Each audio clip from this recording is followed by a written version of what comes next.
नमस्कार विद्यार्थी मित्रांनो, राज्यसेवा पूर्व परीक्षा 2024 सेशनातून जी काय आपली पीवायक्यू सिरीज आपण सुरू केलेली आहे, या पीवायक्यू सिरीज मध्ये आज आपण राज्यसेवा पूर्व परीक्षा 2014च्या भाग 2 च्या माध्यमातून राज्यसेवा पूर्व परीक्षा 2014च्या अनेक प्रश्नांची जी काही चर्चा आहे ती करून आणणार आहोत.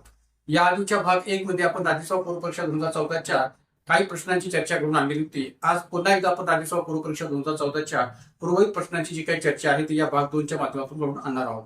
तर सुरू करूया आजच्या या पीवायक्यू सिरीजच्या राज्यसेवा पूर्व परीक्षा 2014च्या प्रश्नांना. तर मित्रांनो, राज्यसेवा पूर्व परीक्षा 2014च्या या प्रश्नपत्रिकेतला हा प्रश्न पहा. घटनेच्या कलम 22 अंतर्गत काही गोष्टींचा अपवाद वगळता प्रतिबंधात्मक स्थानबद्धते अंतर्गत जास्तीत जास्त किती काळ एखाद्या व्यक्तीला स्थानबद्ध केली जाऊ शकते. प्रश्न पुन्हा एकदा वाचतो मी. घटनेच्या कलम 22 अंतर्गत काही गोष्टींचा अपवाद वगळता प्रतिबंधात्मक स्थानबद्धते अंतर्गत जास्तीत जास्त किती काळ एखाद्या व्यक्तीला स्थानबद्ध केली जाऊ शकते. पर्याय 1 आहे 2 महिने, पर्याय 2 आहे 3 महिने, पर्याय 3 आहे 4 महिने आणि पर्याय 4 आहे 6 महिने. मित्रांनो, हा भारतीय राज्यघटनेच्या मूलभूत हक्कांशी संबंधित असणारा हा प्रश्न आहे की आपल्याला या घटनेच्या कलम 22 च्या प्रश्नातून लक्षात येलं पाहिजे. आपल्याला माहित असेल घटनेच्या कलम 22 अंतर्गत जो काही उल्लेख केला गेला आहे किंवा जी काही तरतूद केलेली आहे ती काय आहे की एखाद्या व्यक्तीला जर या ठिकाणी अटक केलेली असेल तर त्याला 3 प्रकारच्या हक्कांचा वापर करता येतो. ते हक्क म्हणजे काय, तर त्याला स्वतःच्या बचाव करण्यासाठी कायदेतज्ञाचा सल्ला घेण्याचा हक्क आहे, त्याला अटक का केली गेलेली आहे याबाबतच्या कारणे जाणून घेण्याचा हक्क आहे. एवढंच नव्हे तर त्याला न्यायालयासमोर 24 तासांच्या आत उभं करणं अपेक्षित आहे किंवा उभं केलं गेलं पाहिजे. तर अशा या तिन्ही हक्कांचा तो कलम 22 अंतर्गत वापर करू शकतो. पण त्याचबरोबर जर का त्याला या ठिकाणी कलम 22(3) अंतर्गत या ठिकाणी प्रतिबंधात्मक स्थानबद्धता करणाऱ्या कायद्याच्या सदराखाली जर अटक झालेली असेल तर मग अशा वेळेस संबंधित व्यक्तीचं अटक झालेली असो अथवा स्थानबद्ध केलेली असो तर त्याला किती काळ, जास्तीत जास्त किती काळ स्थानबद्ध केले जाऊ शकते या अनुषंगाने हा प्रश्न विचारलेला आहे. तर घटनेच्या कलम 22(4) नुसार जर आपण विचार जर केला किंवा घटनेच्या कलम 22(4) च्या तरतुदीचा विचार जर केला तर एखाद्या व्यक्तीला जर या ठिकाणी या प्रतिबंधात्मक स्थानबद्धता कायदा या अंतर्गत किंवा प्रतिबंधात्मक स्थानबद्धता करणाऱ्या कायद्याअंतर्गत जर अटक झालेली असेल किंवा स्थानबद्ध केलेलं असेल तर त्याला कमाल 3 महिने या ठिकाणी स्थानबद्ध केली जाऊ शकते, ही तर आपलं मंतव्य शकेल. आणि म्हणून या अर्थाने या ठिकाणी या प्रश्नाचं उत्तर आपण सांगता येईल पर्याय क्रमांक 2 3 महिने. तर मित्रांनो, या प्रश्नाच्या अनुषंगाने थोडंसं विश्लेषण पुढे पाहूया. पाच स्क्रीनवर कलम 22 एखाद्या व्यक्तीस अटक झाल्यास 3 प्रकारचे हक्क प्राप्त होतात.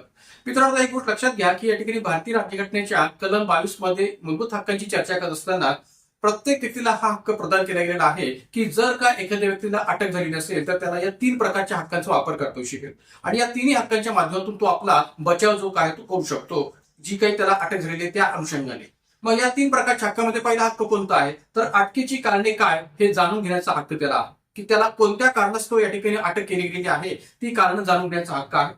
24 तासांच्या आत न्यायालयासमोर उभे करण्याचा हक्क. आता या प्रकारचा हक्क संबंधित व्यक्तीला का प्रदान केला गेलेला आहे तर त्याचं कारण सुद्धा आपण सांगता येईल की कोणत्याही व्यक्तीला अशा प्रकारची जर अटक झाली असेल तर त्याला न्यायालयासमोर आपली बाजू मांडण्याचा हक्क मिळाला पाहिजे. आणि म्हणून नैसर्गिक न्यायतत्वाचा विचार करता या ठिकाणी संबंधित व्यक्तीला आपली बाजू मांडायची असेल तर त्याला या ठिकाणी 24 तासांच्या आत या ठिकाणी न्यायालयासमोर हजर करणं अपेक्षित आहे आणि त्यामुळे 24 तास न्यायालयासमोर उभं करणं हाही त्याला हक्क प्राप्त होतो. एवढंच नव्हे तर पसंतीनुसार कायदेतज्ञाचा सल्ला घेऊन बचावाचा हक्क, कारण की त्याला जी काही अटक झालेली आहे त्या अटकेच्या रचनातून स्वतःचा बचाव करण्याचा हक्क हा सुद्धा या ठिकाणी मानवी दृष्ट्या असणं गरजेचं आहे आणि म्हणून या दृष्टीने त्याला स्वतःच्या पसंतीनुसार कायदेतज्ञाचा सल्ला घेऊन बचाव करण्याचा हक्क सुद्धा घटनेने बहाल केलेला आहे कलम 22 मध्ये.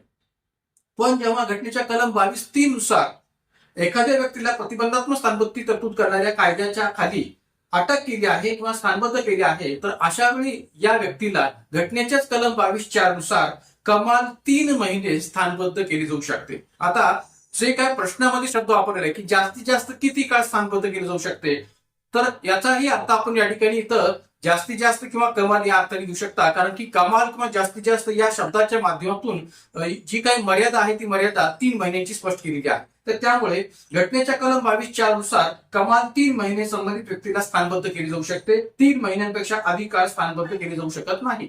आणि म्हणून या ठिकाणी जी काही या स्थानबद्धता कायद्याखाली किंवा स्थानबद्ध करणाऱ्या कोणत्याही कायद्याखाली संबंधित व्यक्तीला जर अटक झालेली असेल तर त्या अटक केलेली आहे किंवा स्थानबद्ध केलेली आहे या सदराखाली त्याला कमाल 3 महिने स्थानबद्ध केली जाऊ शकते, हे इथं म्हणायला वाव आहे.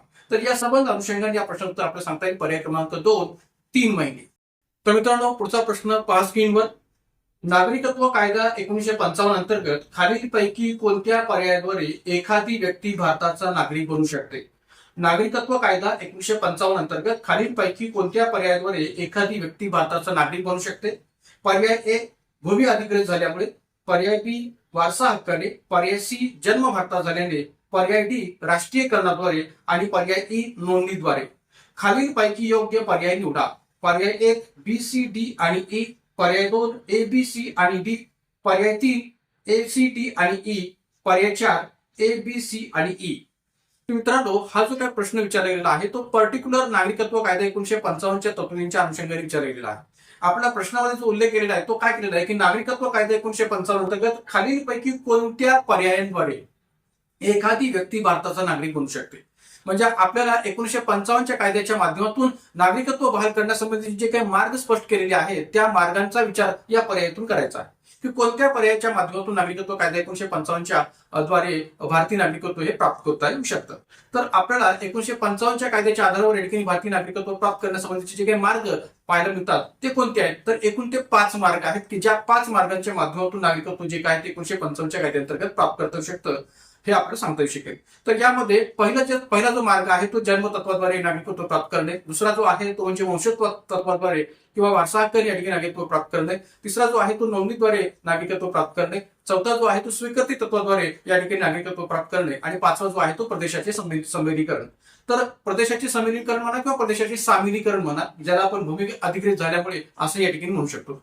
तर जन्मतत्व, वंशतत्व, नोंदणी तत्व, स्वीकृती तत्व आणि प्रदेशाचे सामिलीकरण या 5 मार्गांच्या माध्यमातून 1955च्या कायद्याअंतर्गत नागरिकत्व प्राप्त करता येऊ शकते हे म्हणायला जागा होते. तर या ठिकाणी आणखीन एक गोष्ट आपल्याला माहिती असणे गरजेचं आहे की नागरिकत्व कायदा 1955 अंतर्गत वेळोवेळी बदल होत गेलेले आहेत. आज पाहतो जर आपण विचार केला तर नागरिकत्व कायद्याअंतर्गत एकूण 6 वेळा बदल झालेले आहेत. किती वेळा? एकूण 6 वेळा. या एकूण 6 वेळा बदलांचा जर विचार केला तर पहिला बदल झाला होता साधारणपणे 1986 ला, दुसऱ्यांदा बदल झाला तो 1992 ला, तिसऱ्यांदा बदल झाला तो 2003 ला, चौथ्यांदा बदल झाला तो 2005 ला, त्यानंतर पाचव्यांदा बदल झाला तो 2015 ला आणि सहाव्यांदा म्हणजे 2019 ला. तर एक प्रकारे या ठिकाणी एकूण 6 वेळा नागरिकत्व कायद्याअंतर्गत बदल झालेले आहेत आणि ते म्हणजे 1986, 1992, 2003, 2005, 2015 आणि 2019 या कालखंडात या नागरिकत्व कायद्यामध्ये वेळोवेळी बदल केले गेलेले आहेत 1955च्या नागरिकत्व कायद्याअंतर्गत. तर या अनुषंगाने जर आपण विचार केला तर इथं आपल्याला विचारलंय काय की कोणत्या पर्यायांद्वारे एखादी व्यक्ती भारताचा नागरिक बनू शकते. तर इथं ABCE म्हणजे पर्याय क्रमांक 4 हे उत्तर स्पष्ट करता येऊ शकेल.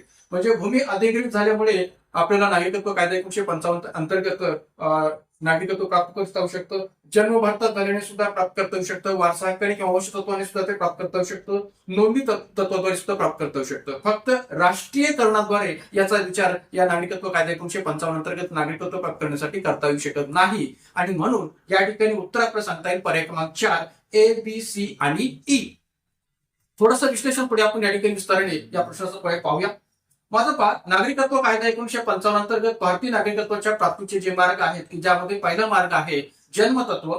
भारतात जन्मलेल्या व्यक्तीला भारतीय नागरिकत्व प्राप्त होते. भारतात जन्मलेल्या व्यक्तीला भारतीय नागरिकत्व प्राप्त होते याबद्दल काही दुमत नाहीये कारण की तो व्यक्ती भारतात जन्मलेला आहे. याबाबत संसदेने वेळोवेळी केलेल्या कायद्यानुसार व्यक्ती नागरिकत्व प्राप्त करू शकते. म्हणजे संसद वेळोवेळी या कायद्याच्या बाबतीत जे काही बदल करत गेलेली आहे मग तो 1986 पासून 2019 पर्यंतचा बदल जर आपण पाहिला तर वेळोवेळी कायद्यामध्ये जे काही बदल झाले त्या बदलानुसार व्यक्ती नागरिकत्व प्राप्त करता येऊ शकते किंवा व्यक्तीला नागरिकत्व प्राप्त करता येऊ शकतं असं म्हणायला जागा होते. भारतात जन्मलेल्या व्यक्तीला भारतीय नागरिकत्व जन्मतत्वानुसार प्राप्त होतं.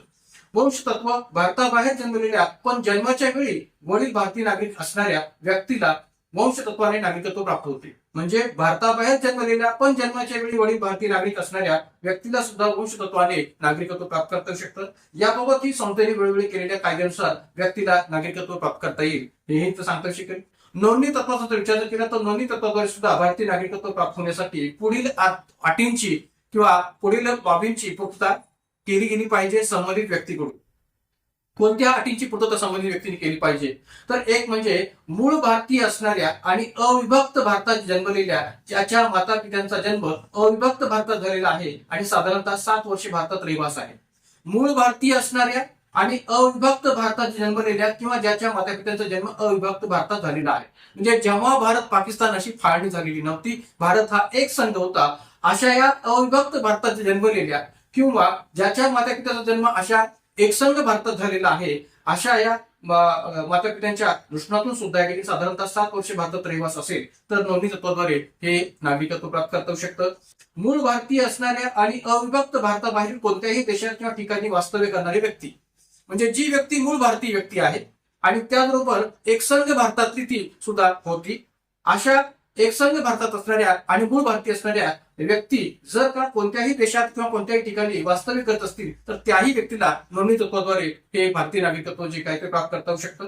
एवढंच नव्हे तर भारतीय नागरिकाशी विवाह केलेल्या किंवा पूर्वीच विवाह झालेल्या आणि भारतात 5 वर्षे वास्तव्य करणाऱ्या व्यक्तींना सुद्धा नोंदणी तत्वाद्वारे नागरिकत्व प्राप्त करता येऊ शकतं. म्हणजे ज्या नागरिकाने भारतीय नागरिकाशी विवाह केलेला आहे किंवा संबंधित भारतीय नागरिकाशी त्यांनी पूर्वीच विवाह केलेला होता, तर अशाही व्यक्तीला भारतात 5 वर्षे वास्तव्य करण्याच्या सूचनातून जे काही नोंदणी तत्वाद्वारे नागरिकत्व आहे ते प्राप्त करता येऊ शकतं. भारतीय नागरिक असणाऱ्या पालकांची अल्पवयीन मुले, म्हणजे जी व्यक्ती भारतीय नागरिक आहे अशा या भारतीय नागरिक असणाऱ्या पालकांच्या अल्पवयीन मुलांना सुद्धा भारतीय नागरिकत्व जे काही ते प्राप्त करता येऊ शकते. स्वीकृती तत्वाचा विचार केला तर स्वीकृती तत्वाद्वारे आपल्याला या दृष्टीने उल्लेख करता येईल की या स्वीकृती तत्वाद्वारे भारतीय नागरिकत्व मिळवण्यासाठी संबंधित परदेशी व्यक्तीचे 11 वर्षे भारतात वास्तव्य असणे आवश्यक असते. संबंधित परदेशी व्यक्तीचे 11 वर्षे भारतात वास्तव्य असणे आवश्यक असते जर का तो व्यक्ती परदेशी असेल तर. म्हणजे स्वीकृती तत्वाच्या माध्यमातून एखाद्या परदेशी व्यक्तीला भारतीय नागरिकत्व प्राप्त करायचं असेल तर त्याचं किमान 11 वर्षे भारतात वास्तव्य असणं आवश्यक असतं, हे स्वीकृती तत्वाद्वारे सांगता येईल.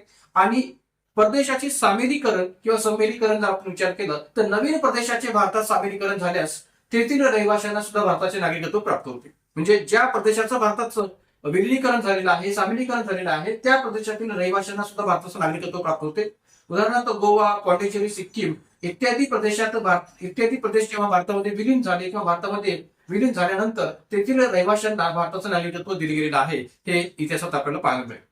तर या संबंध या वेगवेगळ्या तत्वांद्वारे भारतीय नागरिकत्व 1955च्या कायद्याअंतर्गत प्राप्त करता येऊ शकतं, हे आपण स्पष्ट करता येईल. एवढंच नव्हे तर 1955 साली संसदेने जो काही भारतीय नागरिकत्वाचा कायदा केला होता त्यात वेळोवेळी बदल केलेले आहेत आणि हे वेळोवेळी केलेले बदल कोणकोणत्या कालखंडात केलेले त्याचाही उल्लेख मी केलेला आहे, पाहू शकता आपण. नागरिकत्व कायद्यामध्ये आज बाबतो एकूण 6 वेळा दुरुस्ती करण्यात आलेली आहे. 1986, 1992, 2003, 2005, 2015 आणि 2019 असे एकूण 6 वेळा या नागरिकत्व कायदा अंतर्गत बदल केलेले आपल्याला पाहायला मिळतात किंवा दुरुस्ती केलेली आपल्याला पाहायला मिळते. तर या सर्वच अनुषंगाने जर विचार केला तर या ठिकाणी या प्रश्नाचं उत्तर आपल्याला सांगता येईल पर्याय क्रमांक 4.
नागरिकत्वाच्या प्रश्नानंतर पुढचा प्रश्न पहा स्क्रीनवर.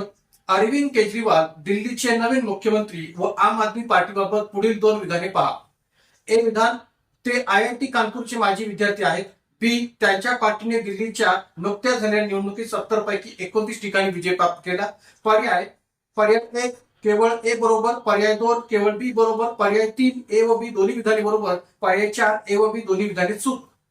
तर मित्रांनो, प्रथमदर्शनी आपल्याला हे लक्षात आलं पाहिजे की हा प्रश्न 2014च्या प्रश्नपत्रिकेमध्ये करंट अफेअरच्या प्रश्नातून विचारलेला प्रश्न होता. का? कारण की 2013 मध्ये दिल्ली विधानसभेच्या ज्या काही निवडणुका आहेत त्या संपन्न झालेल्या होत्या, पूर्ण झालेल्या होत्या आणि दिल्ली विधानसभेच्या निवडणुकीच्या निकालाच्या प्रश्नातून विचारलेला हा प्रश्न आहे आणि अरविंद केजरीवाल आणि आप पक्षाच्या प्रश्नातून विचारलेला हा प्रश्न आहे. तर त्यामुळे आपण याला करंट अफेअरच्या प्रश्न आणि तत्कालीन कालखंडातील करंट अफेअरच्या प्रश्नातून विचार घेण्याची गरज आहे. तर या ठिकाणी जी काही 2 विधाने दिलेली आहेत, दिल्लीचे मुख्यमंत्री अरविंद केजरीवाल यांच्या अनुषंगाने आणि आम आदमी पार्टीच्या अनुषंगाने जी काही 2 विधान दिली आहेत त्या 2 विधानांच्या अनुषंगाने आपल्याला कोणतं विधान बरोबर आणि कोणतं चूक याचा विचार करायचा आहे. तर पहिलं जे विधान आहे की ते IIT कानपूरचे माजी विद्यार्थी आहेत. तर अरविंद केजरीवाल हे IIT कानपूरचे माजी विद्यार्थी नसून ते IIT खडगपूरचे या ठिकाणी माजी विद्यार्थी आहेत. त्यामुळे अरविंद केजरीवाल यांच्या बाबतीत दिलेलं हे पहिलं विधान जे आहे ते चुकीचं आहे की ते IIT कानपूरचे माजी विद्यार्थी आहेत. तर ते IIT कानपूरचे माजी विद्यार्थी नसून ते IIT खडगपूरचे माजी विद्यार्थी आहेत. बी विधान, त्यांच्या पार्टीने दिल्लीच्या नुकत्याच झालेल्या निवडणुकीत 70 पैकी 29 ठिकाणी विजय प्राप्त केला. तर हे देखील विधान या ठिकाणी चुकीचं आहे. का तर 2013च्या दिल्ली विधानसभा निवडणुकीच्या अंतर्गत आप पक्षाला 70 पैकी 28 जागा प्राप्त झाल्या होत्या आणि त्यामुळे या ठिकाणी 70 पैकी 29 ठिकाणी त्यांनी विजय प्राप्त केला होता हे म्हणणं देखील चुकीचं आहे. तर त्यामुळे हे दोन्ही विधाने चुकीचे आहेत. या अर्थाने या ठिकाणी प्रश्नोत्तर काय सांगता येईल की ए आणि बी दोन्ही विधाने चूक. या ठिकाणी प्रश्नोत्तर काय सांगता येईल? पर्याय क्रमांक 4 ए आणि बी दोन्ही विधाने चूक हे या प्रश्नाचं उत्तर आहे. मित्रांनो, आता आणखी एक गोष्ट लक्षात घेण्याची गरज आहे की हा जो काही आम आदमी पार्टी हा जो काही पक्ष आहे तो 2012 मध्ये स्थापन झालेला होता.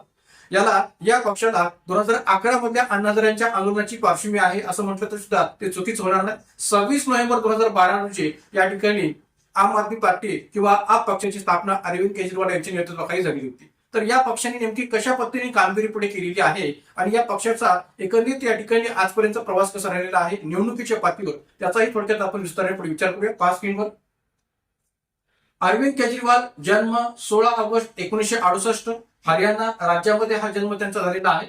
IIT खडगपूरचे ते माजी विद्यार्थी राहिलेले आहेत. आम आदमी पार्टी किंवा आम आदमी पक्षाची स्थापना 26 नोव्हेंबर 2012 रोजी त्यांच्याकडून झालेली होती. 2013च्या दिल्ली विधानसभा निवडणुकीअंतर्गत आप पक्षाला 28 जागा प्राप्त झाल्या होत्या, भाजपला 32 जागा प्राप्त झाल्या होत्या आणि काँग्रेसला 8 जागा प्राप्त झाल्या होत्या.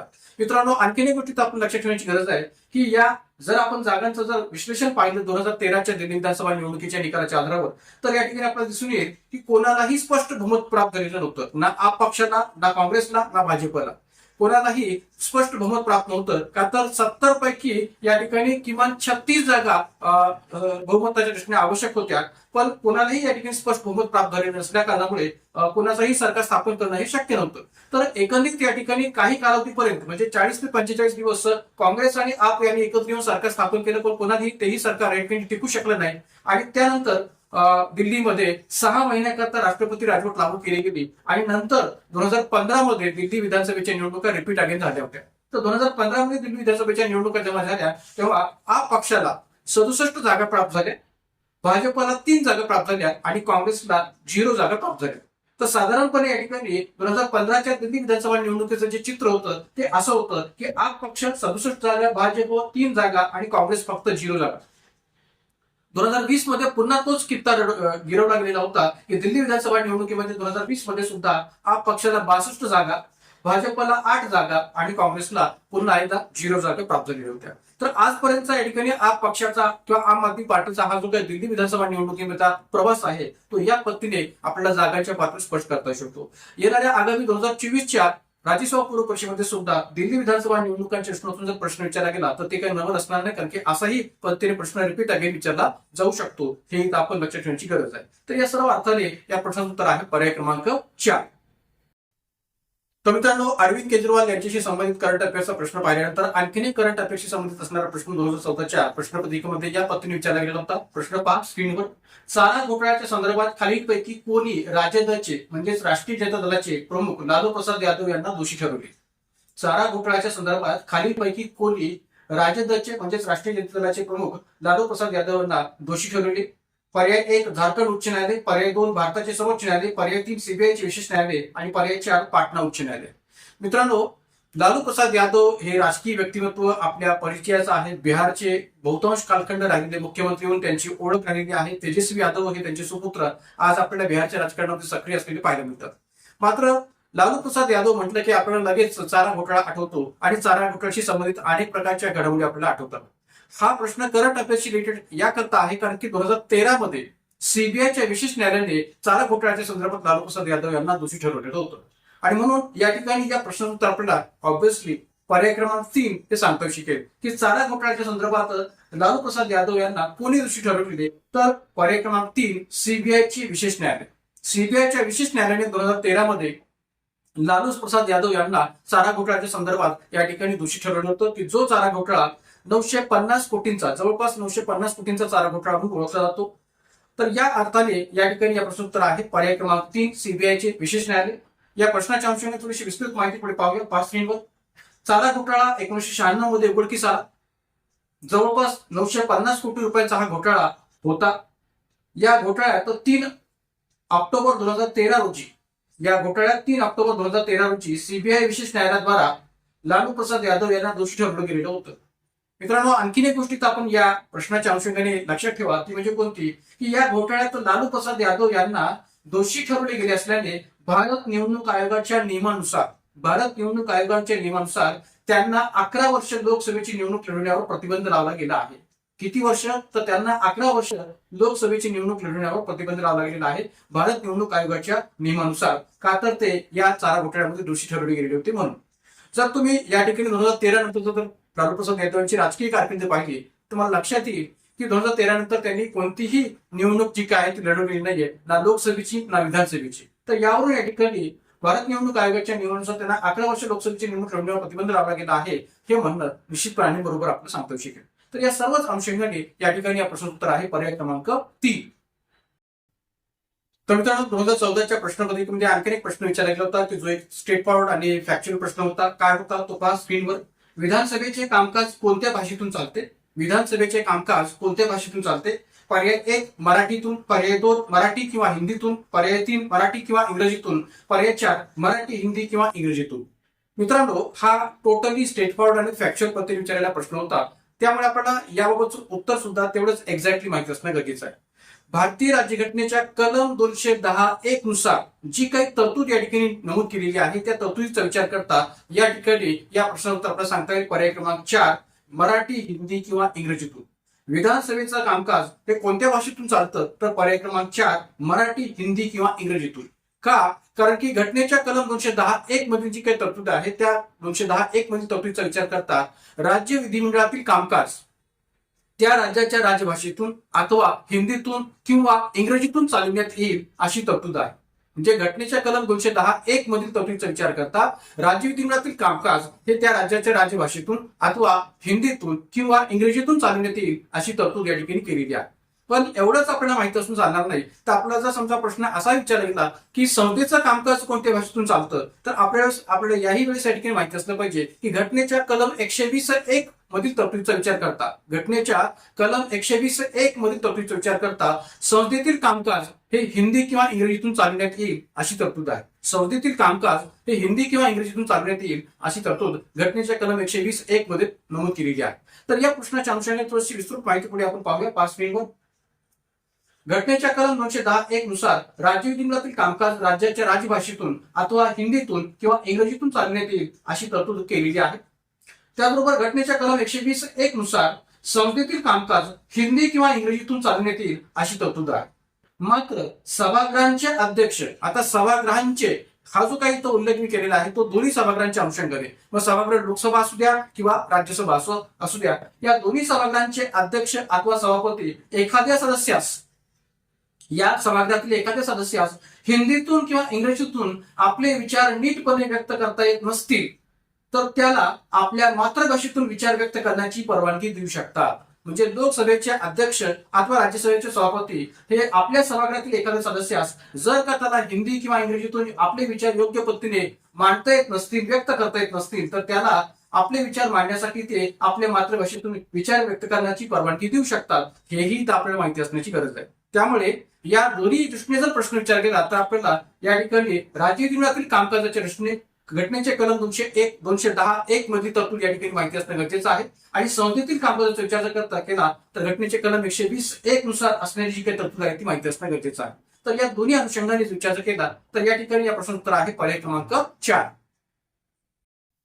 तर मित्रांनो, आगामी राज्यसभा पूर्व परीक्षा 2024 सेशनातून आपली सुरू झालेली ही जी काही पीवायक्यू सिरीज आहे ती 2 टप्प्यापर्यंत येऊन पोहोचलेली आहे. मागच्या भागामध्ये आपण या ठिकाणी राज्यसभा पूर्व परीक्षा 2013च्या भाग 1, 2, 3 च्या माध्यमातून राज्यसभा पूर्व परीक्षा 2013च्या संबंध प्रश्नांची चर्चा केलेली होती. आज आपण या ठिकाणी राज्यसभा पूर्व परीक्षा 2014च्या भाग 2 च्या माध्यमातून सुद्धा राज्यसभा पूर्व परीक्षा 2014च्या सर्व प्रकारच्या प्रश्नांची चर्चा घेऊन आलेली आहे. तर अशाच प्रकारच्या प्रश्नांची माहिती आणि IIP फॅक्ट्सवर प्रकाश टाकण्यासाठी आपल्या युट्यूब चॅनलला अधिकाधिक संख्येने सबस्क्राईब करा, लाईक करा, शेअर करा. आज आपण या व्हिडिओ थांबूयात.